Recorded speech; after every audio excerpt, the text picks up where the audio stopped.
لا علم لنا إلا ما علمتنا إنك أنت العليم الحكيم واهدنا ووفقنا إلى الحق والطريق المستقيم وعافنا واعف عنا واغفر لنا يا أرحم الراحمين ولا حول ولا قوة إلا بالله العلي العظيم العزيز العليم هذا نقول رب الكتاب وكتاب أبد العابدين ودار الدائرين صلى الله عليك يا منبع العلوم رب اشرح لي صدري ويسر لي أمري واحلل عقدة من لساني يفقهوا قولي وارزقني الفهم القوي وسدد لساني واهد قلبي بحق سيدنا محمد صلى الله عليه وسلم أحسنت نفسي وأنفسكم وأهل بيتنا وأهل بيتكم وعلى هذا المجلس وعلى هذه القرية بالحي القيوم الذي لا يموت أبدا ولا بعد عني وعنكم سوء بألف لا حول ولا قوة إلا بالله العلي العظيم رب اغفر لي ولوالدي ولمن دخل بيتي مؤمنا وللمؤمنين والمؤمنات أما بعد قال المؤلف رحمه الله تعالى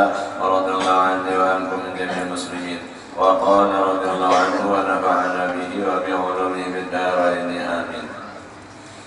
Segala yang membatalkan wudu setelah selesai mengerjakan ibadah wudu harus kita perhatikan, kita jaga jangan ada salah satu daripada perkara yang membatalkan wudu,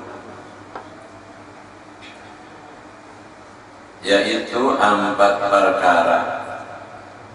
Pertama, keluar daripada salah suatu 2 jalan. Apakah yang dimaksud? Antara 2 jalan ada sesuatu benda keluar daripada salah satunya, yaitu kubur dan dubur.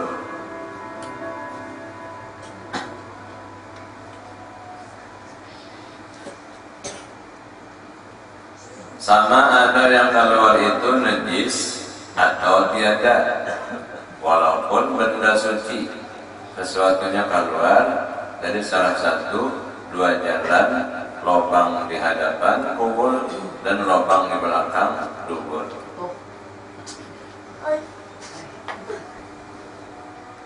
Apakah yang keluar itu benda biasa sehari-harinya, kami dan tahi, atau benda yang jarang keluar seperti nanah dan darah? Yang keluar bukan kami tapi darah.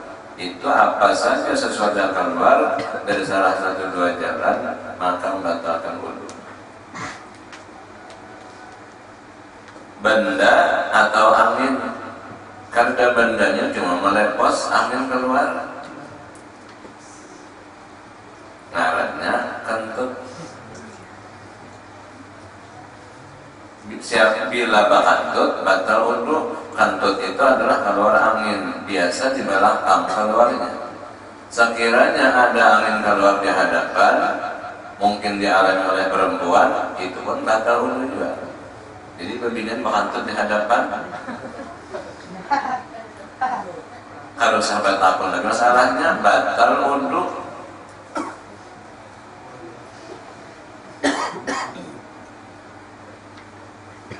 Yang keluar benda atau angin yang lain daripada mani dirinya. Kalau mani ini dapat dikhususkan benda yang keluar dari kemaluan hadapan kada membatalkan wudu. Maka benda, maka suci. Tadinya kan apapun sesuatu benda suci atau najis keluar dari salah satu jalan membatalkan wudu. Namun istimewa diri seseorang keluar air mani dirinya sendiri itu tidak membatalkan wudu. Berarti sekiranya tuntung berwudu, duduk di atas kursi, rapi dan rapat pipi kulitnya, waktu duduk di atas kursi, ia ketiduran, waktu tidur sempat mimpi sehingga keluar mani. Maka itu tidur yang rapi duduknya dan itu tidur keluar air mani tidak membatalkan wudunya. Berarti mau mandi wajib, sunat sebelum mandi wajib berwudu, ternyata wudu sudah ada, siap pakai langsung mandi ya. Sudah ada siap wudunya, tidak batal dengan sebab keluar air mani, bahkan tidak batal dengan sebab tidur yang duduk rapi. Asalnya tidurnya kencang, kalau orang tua kan tidur menyusup di angin keluar lah, ditakdirkan lah. Jangan orang tua, biar orang anu kencang kulitnya, tapi soal dibangunnya cenderung badannya tidak rapi lagi, cenderung ke kiri, ke kanan, ke belakang, ke hadapan, tergeser duduk tempat asalnya, maka itu tidurnya tetap membatalkan wudu.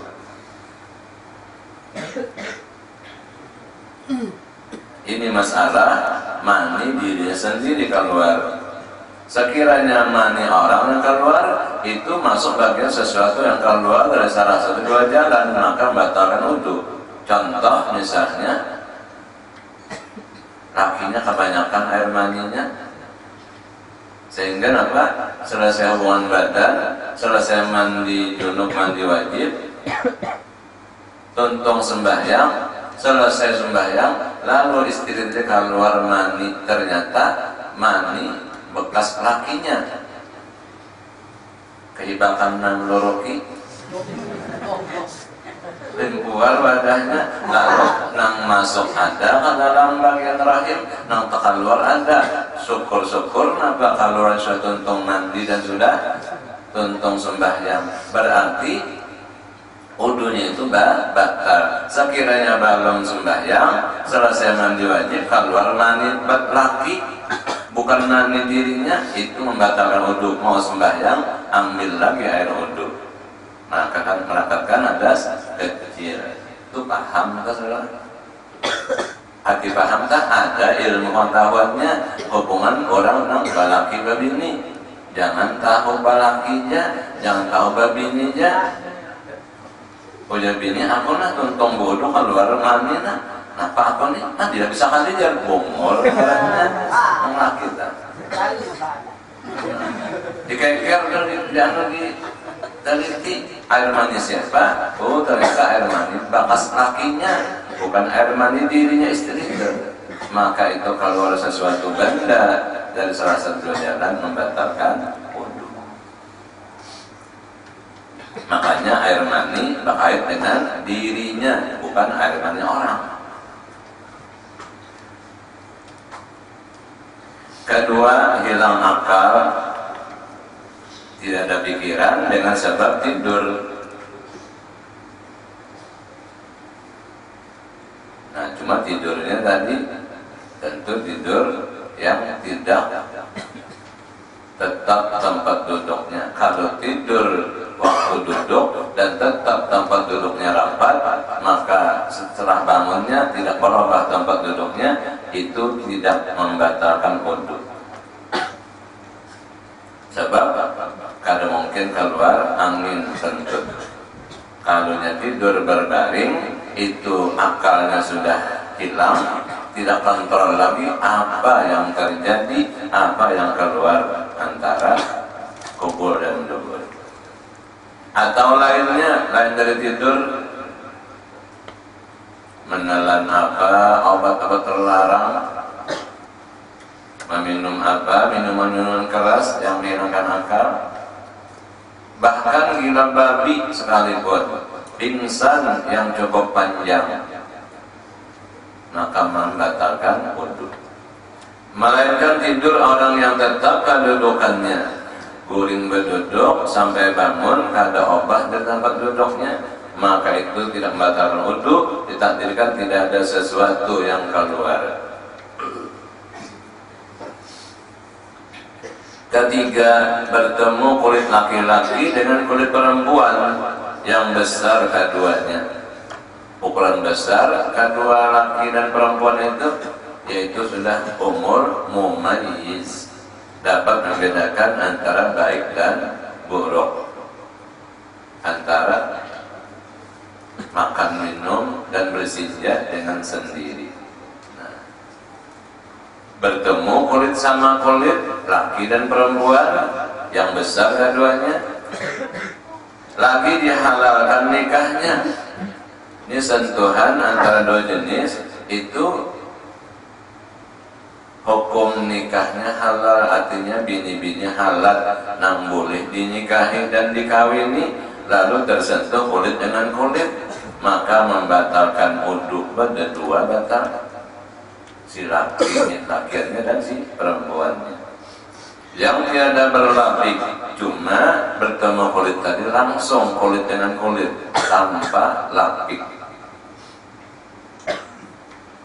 Makanya mau ada lebih yang dapat bersalaman, kalau kita nampak dalam keadaan wudu bisa bersalaman tapi dengan berlapik, sapu tangan kah, surban kah, selendang lah dipontarakan di tangan kita, ini bersalaman. Jadi kan ada bersalaman non tangan kita, mencium namanya surban, mencium selendang yang dipulunakan, dipontar tangan.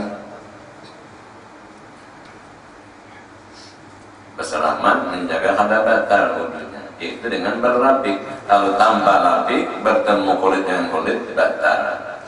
Kecuali sentuhan itu yang bertemu cuma rambut, kada kulit rambut, kada batal menyentuh rambut. Kecuali yang bertemu itu kuku dan gigi. Nah, tiga macam itu keluar daripada bagian kulit. Menyentuh, baik yang menyentuh maupun yang disentuh tidak batal wudunya, karena bukan kulit. Soalnya kalau kulit itu kan ada apa? Ada magnetnya. Kulit dan kulit ada magnetnya. Punya rambut, kuku dan gigi itu kan ada magnet apa-apa. Jadi kadang batalkan wudu. Nah, sebab batal wudu karena sudah ada menimbulkan syahwat, bertemu kulit dengan kulit. Perempuan yang halal boleh nikah, kalau mahram kan kada boleh nikah, itu kada batal. Dan bagi syaratnya antara pihak kedua laki dan perempuan tadi yang besar sudah mencapai umur mumayyiz. Kalau kanak-kanak di bawah umur mumayyiz kita menyentuh kada batal, baik bini-bininya maupun laki-lakinya. Bini-bininya tuha, laki-lakinya kanak-kanak di bawah umur mumayyiz disentuh kada batal. Laki-lakinya tuha, bini-bininya kanak-kanak di bawah umur mumayyiz tersentuh kada batal. Kambat tersentuh kubur atau dubur anak Adam. Anak Adam saat ini apa? Manusia. Tersentuh kemaluan muka dan kemaluan belakang dengan telapak tangan. Khusus anak Adam, manusia, bangsa manusia, bukan hewan, binatang. Dan tersentuhnya dengan telapak tangan. Telapak tangan kan bundarannya inilah warnanya putih atau perut jari. Nah, parut anak jari tangan dua belahnya antaranya kada masuk dan ujungnya kada kena juga, dan lingkaran telapak tangan kada masuk juga, hanya bagian telapak tangan dan perut anak jari tangan. Jadi ditangkupakan dua, ditekan, mana yang tertutup itulah bagian telapak tangan dan perut jari. Tersentuh kemaluan muka belakang, maka membatalkan wudu. Ujungnya tidak apa, antara anak jari tidak apa, atau warna hitamnya ini, kulit menghirangannya kada apa-apa. Kepelipitan anak halus behera, jadi umumnya harus antuk selesai berwudu, kemudian menyucikan anak behera tadi, mestinjai membasuhi hanya dengan zahir telapak tangan, itu kada hukum batal wudu.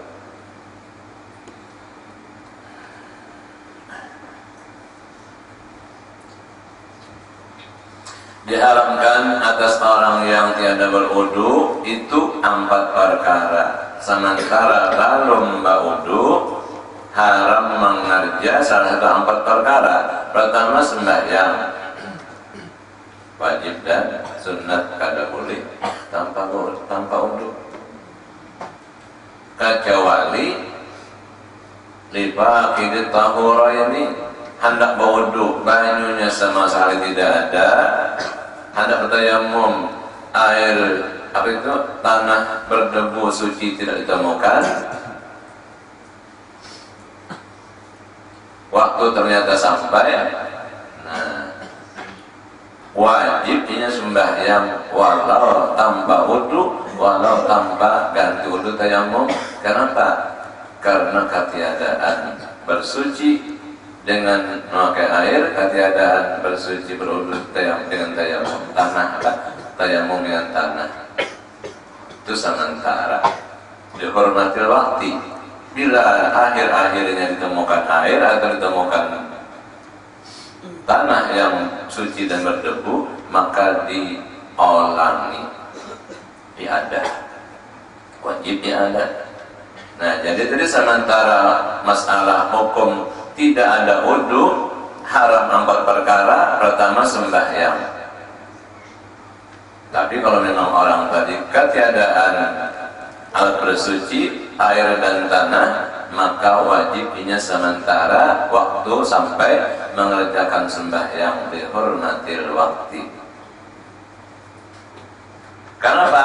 Soalnya sekira ia habis umur, mati dalam waktu itu, kada dituntut dan kada dikenakan vonis siksa ada. Ya sudah mengerjakan, maka haram sembahyang kada berwudu tanpa tayamum, memang ketiadaan. Nah itu tetap kewajiban mengerjakan sembahyang dihormati waktu. Sekiranya mati waktu itu kada ada tuntutan. Kedua, tawaf. Misalnya orang itu dihukum penjara, mana banyu dan penjara, mana tanah suci berdebu tidak ada, lalu dia tetap wajib sembahyang dihormati waktu.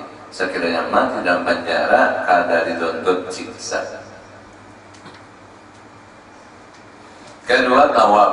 Nah, tawaf syaratnya pasti bagaikan syarat sembahyang suci.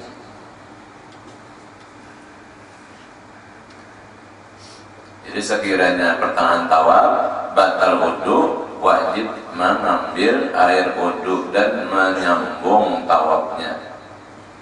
Ketiga, menyentuh Quran, dan keempat, menanggungnya. Mencapai Quran haram, membawa Quran haram sementara ketiadaan wudu. Dan diharamkan atas orang yang junub itu hadas besar, imma keluar mani, mimpi, wa imma hubungan badan dengan istri. 6 perkara diharamkan. 4 perkara yang disebut sembahyang, tawaf, menyentuh Quran, menanggung Quran. Sambungan nomor 5, berhenti di dalam masjid, haram bagi orang junub.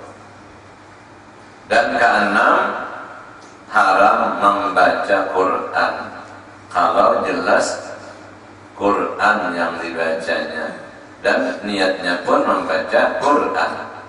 Kalau orang junub mendengar berita ada yang meninggal dunia, lalu menyambut dengan ucapan inna lillahi wa inna ilaihi raji'un, itu memang tertentu kepada sesuatu musibah. Kada haram ini sambutan menerima kabar orang meninggal. Atau belum mandi wajib, ternyata ada perintah berangkat, lalu naik kendaraan, subhanalladzi sakhkhara lana hadza wa ma kunna lahu muqrinin wa inna ila rabbina lamunqalibun. Itu bacaan khusus naik kendaraan, walaupun ayat Quran, tapi nya kada ada maksud hati baca Quran, hanya mengambil berkat bacaan naik kendaraan. Walau belum mandi wajib, kada haram itu. Haram baca Quran, jelas Quran yang dibaca. Atau hanya mengambil wudu, Bismillah mengambil berkat sunnah, kada haram. Padahal Bismillahirrahmanirrahim termasuk ayat Quran. Innahu min Sulaiman wa innahu bismillahirrahmanirrahim. Mengambil berkat, hendak wudu baca bismillah, baru mandi wajib, cuma pada hendak makan baca bismillah, baca bismillahirrahmanirrahim. Kada haram inya bacaan khusus. Sunat hendak makan bismillah, tuntung makan alhamdulillah, sesempurnanya alhamdulillahirabbil alamin. Padahal satu ayat Fatihah adalah bismillah dan alhamdulillahirabbil alamin. Tapi ini ada tujuan membaca Quran, kada diharamkan. Jadi bilanya alim berilmu tahu nyaman aja, lamunnya bungul ngalih.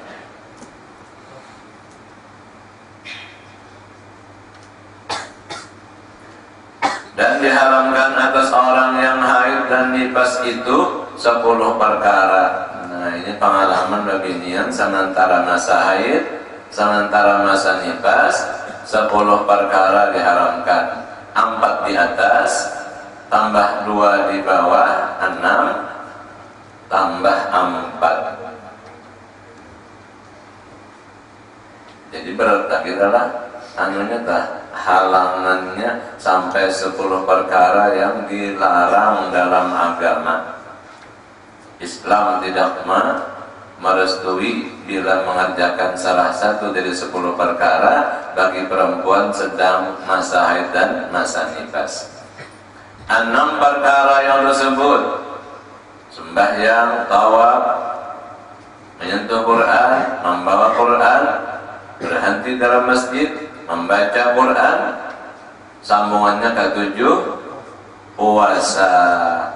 Makanya babinya yang masih masa haid dan masa nifas, karena bulan Ramadan ada ketinggalan puasa Ramadan, habis Ramadan baru diqadahnya sepanjang belum menyambut Ramadan berikutnya. Kapan-kapan ya menunaikan qadaan, karena sementara haid dan nifas tidak puasa karena haram puasa. Ke-8, tolak. Haram bagi suami mencerai dan mentalak istri di masa haid. Kenapa? Karena memanjangkan iddah. Di mana panjangnya? Hanya sehari 2 hari haid ditalak oleh laki. Inya biasa pengalaman setengah bulan haidnya. Nah, lawas benar belum ada terhitung suci. Jadi menjatuhkan talak terhadap istri dalam keadaan suci. Bila waktu haid, waktu nifas, waktu haid lah, bukan nifas.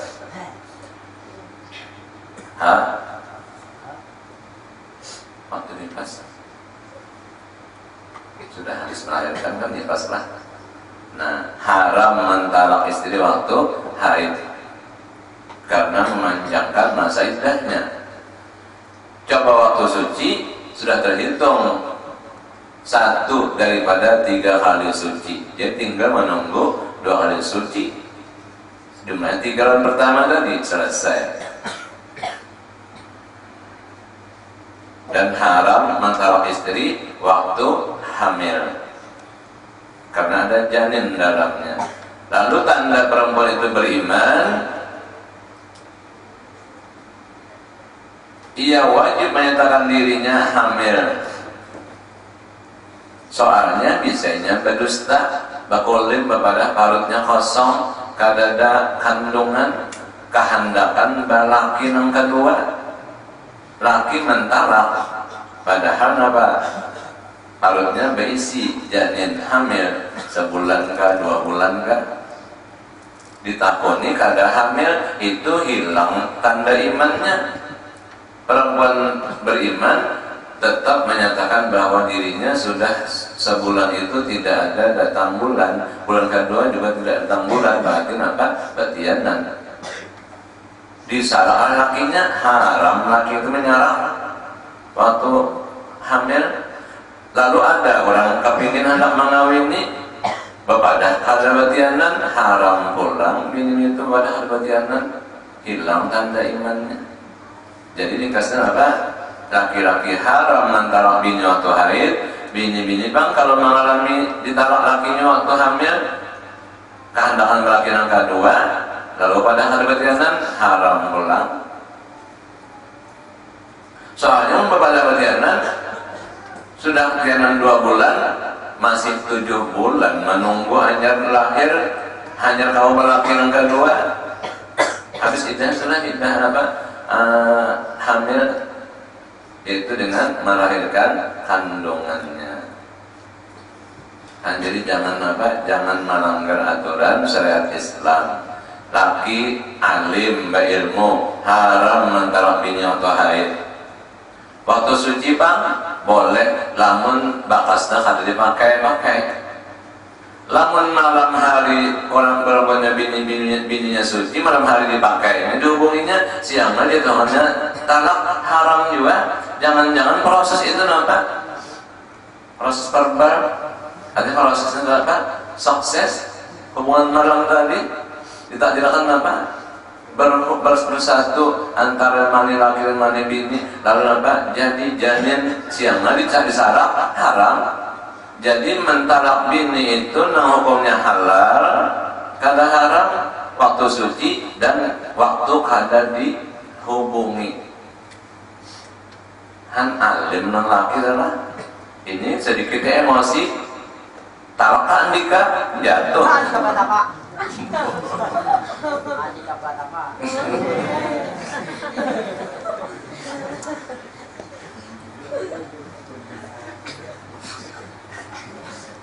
Kesembilan, berjalan-jalan di dalam masjid walau kadang lo berhenti keliling dalam masjid sedangkan dirinya haid dan nifas, haram, sama dengan berhenti ya.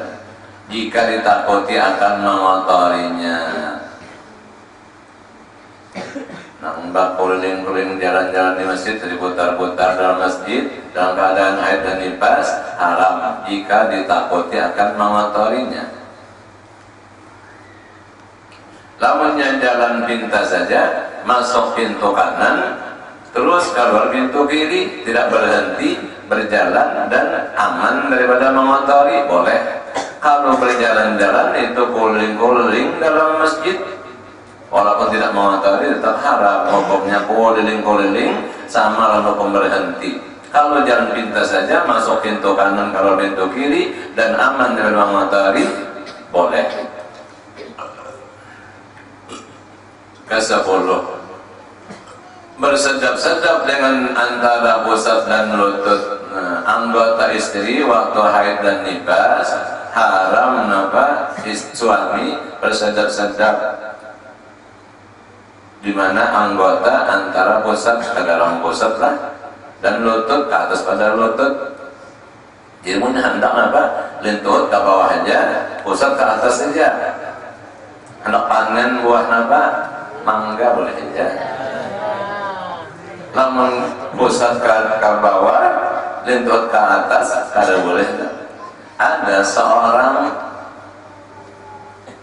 sahabat datang, ya Rasulullah, napa naon lakon bini ulun, sedangkan bini ulun haid. Ujar Nabi, napa? Ma faqal izar, anggota nang di luar tapi. Napa tahu binian yang mau tapi sah gaya lakian juga sahur NU di atas bawah lintuhut dan di atas pusat. Nah jadi nang bagian luaran aja dia Nabi lintuhut ke bawah, jangan ke atas lah, tanpa jangan pusat ke atas, jangan ke bawah pusat, hari-hari jangan. Nah sementara bininya haid, nang datang takon ini orangnya anu. Ada ulang datang sahabat datang binurun haid kenapa orang gawi? Oh ya Nabi isna'u masih tak gawi terserah nyawa illa nikah asdangan waktu aja. Dia menjangan waktu asal jangan 12 pas saja tak? Boleh aja napa ke atas lentuhut batang paha hari-hari, boleh jangan bawah napa ke bawah pusat. Kenapa? Nang datang nih orang, napa takon Tuhan juga sudah Tuhan. Jadi napa situasi kondisinya tak lamun na anu teh padahal kan ingin batas cawat aja kalau bina tercabur. Nang Tuhan ini balikan bagus itu kada apa-apa, itu ngarannya dua riwayat hadis ta'arud. Lalu oleh napa karena ta'arud, nah itu tarjih. Tarjihnya apa? Diambil nang ihtiyat, ratakan nang lutut ke bawah dan pusat ke atas. Itu tak. Tarjih itu ihtiyat. Ujar usul hadis para ulama hadis, ambil tarjih. Bukan apa? Bukan arti tarjih itu apa? Ambil batas nang lumayan panjang yaitu pusat dan lutut. Jangan batas nang cawat, jangan.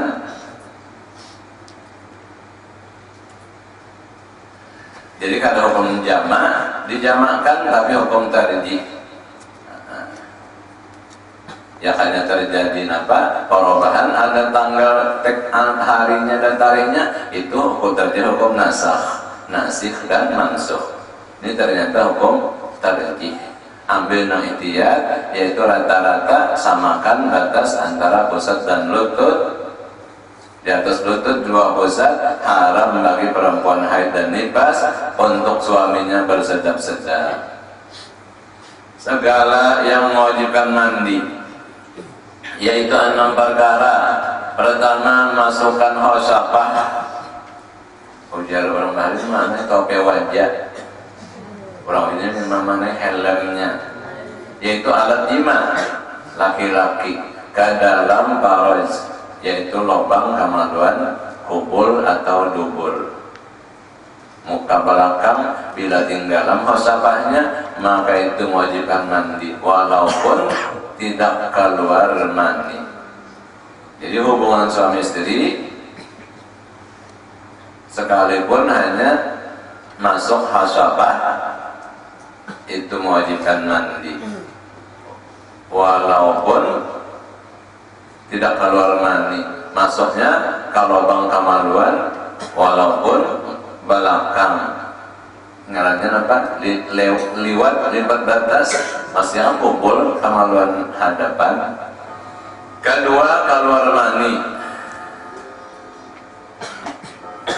mewajibkan mandi wajib. Ketiga, sehabis haid, nah selesai haid. Keempat, sehabis nifas. Kelima, keluar anak. Begitu beranak, kalau masa nifasnya sekejap, wajib mandi beranak. Tentu sekaligus mandi nifas. Lamunnya nifasnya memerlukan masa 40 hari atau 35 hari bersih atau sebanyak 60 hari, itu kada diwajibkan mandi beranak adalah. Artinya apa? Jatuh aja wajiban begitu akhir masa nifas sudah suci lalu wajib mandi karena sehabis nifas. Cuma oleh kesehatan bagus dan mengembalikan apa itu satamina, perempuan itu habis melahirkan bila mampu masa dimandikan, ia dimandikan untuk mengembalikan kesegaran tenaganya kembali pulih. Keenam, mati selain daripada mati syahid. Jadi manusia umat muslimin mati itu mewajibkan mandi. Kalau mati syahid di medan peperangan antara tentara Islam dengan kafir, maka matinya mati syahid kada dimandikan dan kada disembahyangkan, langsung dikuburkan dan dikapan dengan kapan pakaiannya perang yang berlumuran darah. Rukun mandi yaitu 2 perkara. Pertama, niat pada mula-mula mandi, seperti diniatkannya di dalam hatinya, sahaja ku mandi mengangkatkan hadas besar daripada sekalian badan fardu karena Allah Ta'ala. Begitu menjatuhkan air di bagian atas kepala, langsung meniatkan mandi wajib 3 kali. bintangan bahu kanan 3 kali, bahu kiri 3 kali, diulang-ulang sampai 3 kali 3, berarti jumlah 99. Itu sekaligus rukun kedua, meratakan air pada sekalian badan. Nah, di mana kulit badan, di mana ada lipatan-lipatan badan, di mana ada lubang-lubang pada badan, di mana ada bulu-bulu badan, wajib diratakan air keseluruhan badan. Kalau ada ketinggalan, maka itu inya menuntut di mahsyar nanti. Kenapa kita kada beres mandi wajibnya, maka dalam kubur senantiasa kena siksa gara-gara mandi wajib kada beres. Nyaman lah kada beres mandi wajib, dan kubur senantiasa dicatok disiksa. Oleh karena itu rukun yang pasti, niat pertama dan kedua, meratakan air pada sekalian badan. Sunat mandi, yaitu setengahnya pertama mendahulukan membasuh najis dan kotoran yang ada di badan. Buangi dulu ada najis dan kotoran, dan kalau ada benda-benda yang menahan akan sampainya air, hilangkan benda itu. Sebab bila ada benda yang menahan sampainya air ke badan mandi wajib, berarti itu akan kena siksa di dalam kubur. Kedua, berwudu sebelum mandi. Ketiga, membaca Bismillahirrahmanirrahim di permulaan mandi. Keempat, menghadap kiblat. Kelima, membasuh badan 3 kali. Jadi mengubuhi bagian atas kepala 3 kali, bagian kanan 3 kali, bagian kiri 3 kali. Nah, diulangi sampai 3 kali. Jadi jumlahnya masing-masing atas, samping kanan dan kiri 9 kali. Keenam, membaca doa sesudah selesai mandi, yaitu doa sehabis berwudu tersebut. Ada di halaman sebelah tuh, halaman 10. Nah, tuntung berwudu berdoa, tuntung mandi wajib berdoa lagi. Ini diantara sunat mandi. Padahal apa banyak diantaranya lagi. Hendak mandi wajib berkumur-kumur dan memasukkan air ke hidung. Walaupun tadi hendak berwudu sunat sebelum mandi wajib, berwudu sunat sudah memasukkan air, sudah berkumur-kumur, dan sesudah memasukkan air ke hidung, hendak mandinya tetap dituntut lagi sunat tersendiri, berkumur-kumur hendak mandi wajib, dan memasukkan air ke hidung hendak mandi wajib. Jadi banyak gawe lah, gawe sunat. Haid dan nifas, sekurang-kurang haid sehari semalaman, berarti jumlah jamnya 24 jam non-stop keluar tak? Adapun non kebiasaan seminggu, apakah dalam seminggu 5 hari, 6 hari atau 7 hari seminggu, berarti apa itu kadang-kadang terputus, keluar darah haidnya, keluar lagi, stop, terputus. Tapi kalau dijumlahkan jumlah jamnya dalam seminggu 5, 6, 7 hari tadi sama jumlahnya dengan jumlah sehari semalaman 24 jam juga. Berarti kalau ada pengalaman perempuan datang bulan cuma sehari semalaman 24 jam non-stop, normal banget. Karena adalah urat-urat saluran dalam kena. Kadang apa kada macet ya kanya keran banyak kenapa dibuka terus sampai habis penampungannya, normal benar. Kebanyakannya memang biasa apa seminggu, dan kebanyakannya orang haid 6 atau 7 hari, dan sebanyak-banyaknya 15 hari dan malamnya 15 hari 15 malam setengah bulan. Nifas 1 lahzah, yaitu masa yang sedikit. Siapa di dunia yang nifasnya sekejap? Siti Fatimah lah, anak Nabi, begitu melahirkan nipasnya salahzah, sekejap sudah tiis bersih. Nah, mandi langsung. Dan kebanyakannya 24 hari atau 23 hari.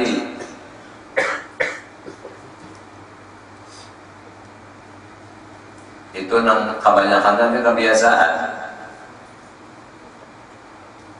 Lalu mencapai sampai 40 hari.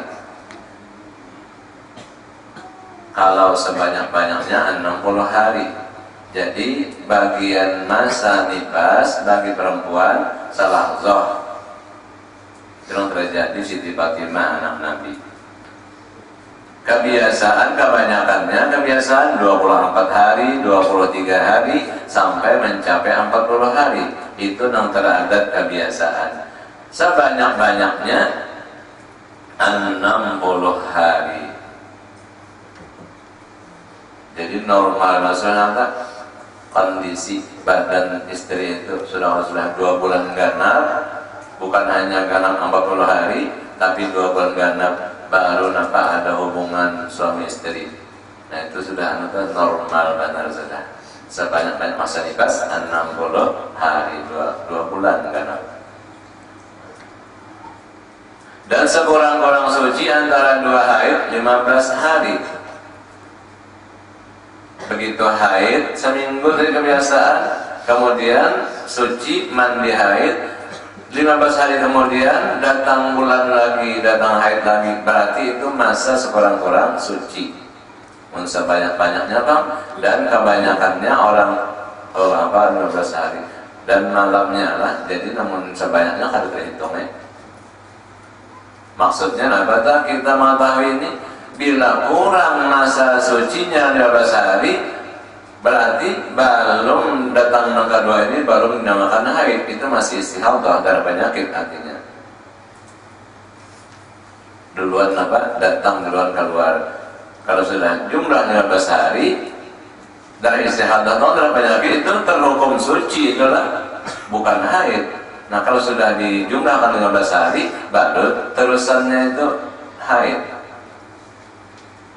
Dan kebanyakannya orang nifas 40 hari dan sebanyak-banyaknya 60 hari.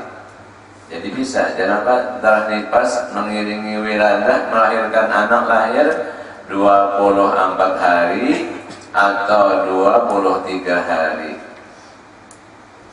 Cuma kebiasaan 40 hari dan sebanyak-banyaknya 60 hari. Peringatan perlu pulang diingatkan dan dijagakan. Jika habis haid, tiis darah haid atau nifas, habis darah nifas di akhir waktu asar atau waktu isya, maksudnya apa? Waktu asar tiis darah haidnya, tiis sudah darah nifasnya, bini-bini nang pengalamannya lah. Cuma habisnya waktu asar. Berarti kita mengetahui asar ini ada kawan waktunya, gabungannya siapa? Gabungan asar, zuhur. Nah, atau isya, habisnya darah nifas dan darah haid, waktu isya. Ini kita tahu pula isya ada gabungannya siapa? Maghrib. Masalah jama' takhir, jama' takdim. Bisa zuhur diundur ke asar, bisa asar ditarik ke zuhur. Bisa maghrib diundur ke isya, bisa isya ditarik ke maghrib.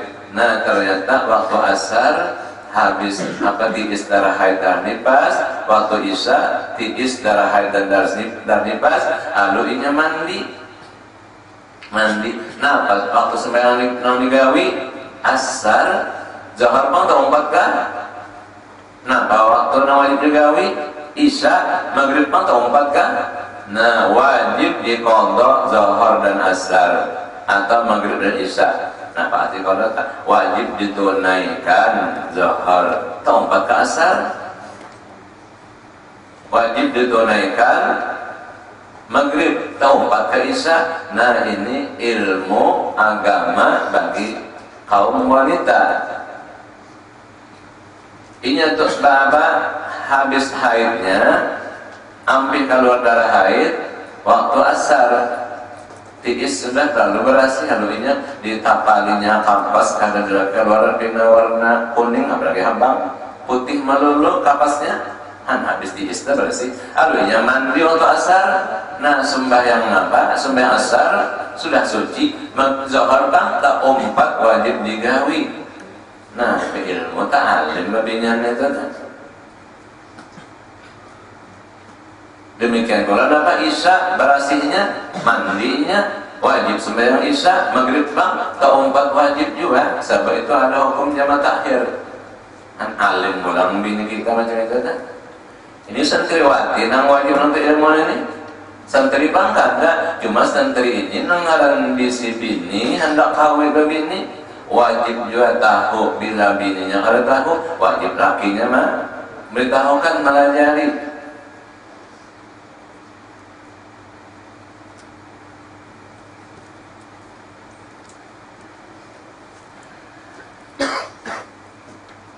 Wajib diqadha. Arti diqadha itu apa? Ditunaikan, dikerjakan zuhur dan asar. Wajib ditunaikan maghrib dan isya. Walaupun tadi berasihnya waktu isya. Mandi, nah isya dan maghrib umpat digawi. Jadi gawi maghrib, gawi isya. Walaupun apa bersihnya dari waktu asar, mandi haid, lalu nampak wajib digawi zuhurnya dan asar sudah nyata darah. Namun yang kada tahu kada dari ilmu dikira suci atau asar mandi asar aja nang dia apa digawi karena zuhur tadi masih masa haid. Hanang kada alim tak kada ilmu sakannya nampak. Tak ketinggalan kewajiban satu waktu zuhur dan kubur pun disiksa kada salah orang salah seorang juga kan waktu di dunia kada mengaji kada pada dengar kada belajar kada bertakun maka laki pondokan santri nyampe ilmu orang bertakun kan laki.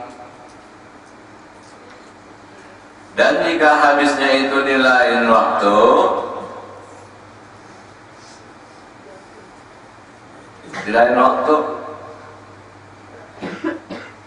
nah kalau di lain waktu kan maghrib hanya berasih hampir haid mandi ya maghrib napa gawi napa wajib dikerjakan sembahyang yang punya waktu itu saja maghrib juga asar ada umpatnya ada gabungan zuhur berasih haid lalu mandi haid napa zuhur nang wajib dikerjakan waktunya subuh tempat lah kada tergabung subuh. Nah ini ada tadi hubungan jama' takdim dan takhir zuhur bakawan asar maghrib bakawan isya ternyata sucinya waktu asar zuhur wajib ditunaikan ternyata sucinya waktu isya maka fardu maghrib wajib ditunaikan dikerjakan. Jadi kada kekurangan kewajiban. Dan jika habisnya itu di lain waktu lain nang waktu jama takdim jama takhir ini misalnya waktu maghrib mandi haid berarti asar itu 4 subuh hanya napa tiisnya alanya mandi haid subuh berarti napa isya ada terbuat. Demikian pula jika datang haid atau nifas di dalam waktu sebelum mengerjakan sembahyang. Misalnya apa kan? Zuhur anggaplah jam 12 lewat seperempat. Ya hanya bini itu berwudu sembahyang zuhur sang satu tentunglah. Berapa jam sembahyang zuhur tentunglah? Tentung. Cuma ini lalai hari itu sembahyang zuhur sampai sang satu datang bulan datang haid. Nah kawal yang sembahyang haram sembahyang zuhurnya haid cuma lengah berapa jam. Nah, sampai seminggu ampi haid lalu mandi haid pas zuhur juga nih. Nah pas zuhur itu jadi gawilah hari nang mandi zuhur nang hendak datang bulan tadi wajib diqadha. Nah ini maksud Demikian pula jika datang haid atau nifas di dalam waktu sebelum mengerjakan sembahyang, biasanya zuhur belum digawi. Padahal seberapa jam tahu tentu yang langsung menggawi, wajib diqadha zuhur itu sesudah sucinya. Ambil ilmu ulang tapi ini alim ngarannya. Bini nyaman kita rumah tangga. Bini-bininya bayar ilmu. Lamunnya bini-bininya ada ilmu tapi dapat apa? Laki memberi ilmu itu bagian santri nyaman juga. Tahu sudah masa sebanyak-banyak haid 15 hari. Jadi udah nang bini, bang, aku hari 17 masih keluar. Keluar apa? Keluar darah. Di mana? Di tempat nompian kata juita. Anggar sopan, datang lakinya ilmu. Coba mau lakinya bahlul juga sopan datang ke tuan guru. Guru dia ulun berdarahan. Guru di mana? Alim memadahkan. Bisi laki alim, dia bilang laki di mana? Di tempat nompian kata juita.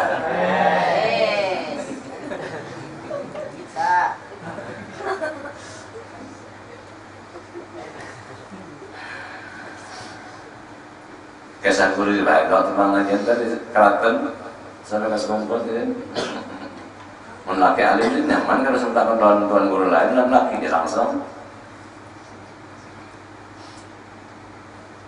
Adapun di dalam masa haid atau nifas tidak wajib diqadha sembahyang.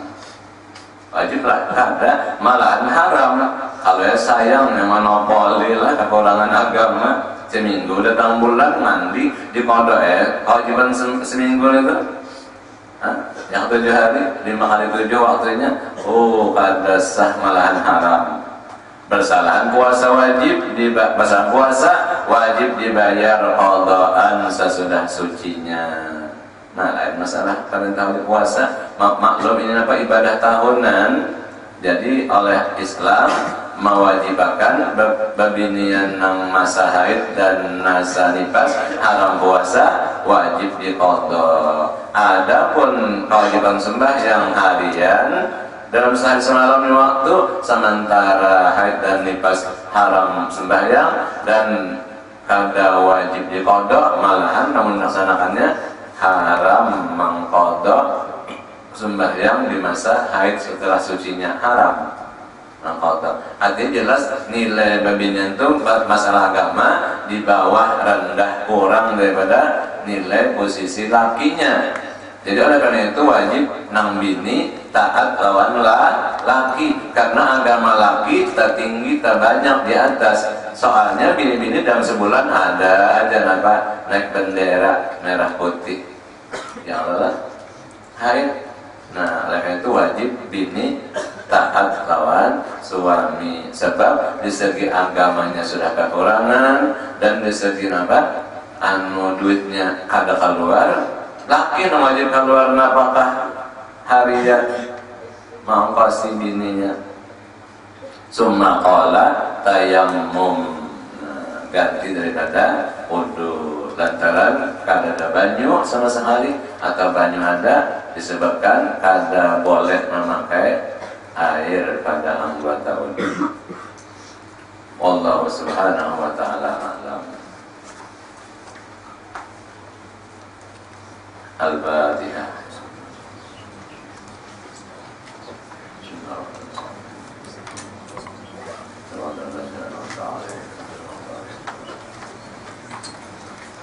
Bismillahirrahmanirrahim. Allahumma ba'na wa'allamna wa'allamna اللهم آتنا وذريتنا جميعا بذاتنا ولنا أصلنا بالعباد الصالحين اللهم استر عيوب المعلمين عنا ولدتنا بركة علومنا عنا وصلى الله على سيدنا محمد وعلى آله وصحبه وسلم.